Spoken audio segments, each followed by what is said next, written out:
She made her the Queen of Soul. I mean, God had His hand in it because it was His plan. But she made her the Queen of Soul. She had that voice, and she was the original, and she could sing anything. They called her the Queen of Soul, but Aretha could sing anything you put in front of her: opera, soul, gospel, jazz, whatever it was. In fact, her career started with her singing, other than singing in her father's church or churches around the country where he would go and minister.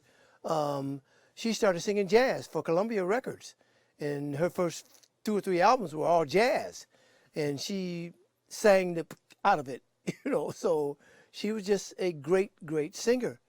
My first meeting with her was when I was 8 years old. She and her family had moved to Detroit from Buffalo, New York. And the first day that they got there was a guy, one of our close friends named Richard, who lived next door to the house that they moved in. And he brought Cecil around to play with us. And Cecil was explaining, he had just moved there from Buffalo. So we went around to see his new house because he lived on Boston Boulevard, which was where all the mansions were, right in the middle of the ghetto. It was a strange place. But we went to see it. And when we went to see it, we were walking through the house, and I heard music coming from, or a piano being played, and a little voice singing from this room. And I went and peeked in, and it was Aretha sitting at the piano playing and singing. She was probably 5 or 6 years old, singing and playing almost like she did as an adult.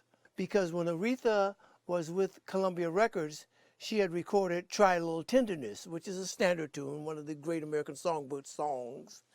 And she had recorded that, and then Otis Redding, because we used to all travel together and do shows and stuff, and Otis Redding recorded Try a Little Tenderness, and he told Aretha, see, I got you on that one, because he had sped it up some and done a little different version of it. She said, okay, I'll show you. So she recorded one of his songs, Respect. And that's how she even started to think about recording Respect. And that was the only time I ever knew her to have like a competitive kind of thing with somebody in show business. But like I said, that was loving and friendly. I would have the public to remember that she was not only a great artist, but she was an activist, and especially for black people.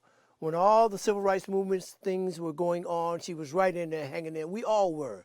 But she was very active. She was very close to Dr. Martin Luther King and Reverend Ralph Abernathy through her father, who was one of the biggest ministers in the country, Reverend C.L. Franklin. And Dr. Martin Luther King and Reverend Ralph Abernathy both used to come to his church and all that. So she was an activist, and she was a great cook. When you got a chance to be in show business like we did, we were all very blessed. Some very talented people in our neighborhood, and some of them about, Diana Ross, the Four Tops, the Temptations, people like that. They became popular, so about them. But there were many, many people who we grew up with, singers and groups in our neighborhood who you never heard of. So we were blessed to get that break to be in show business. And Aretha was a powerhouse voice, and so she knew that she was blessed to get the chance to live what she loved and live her dream. So it's a blessing.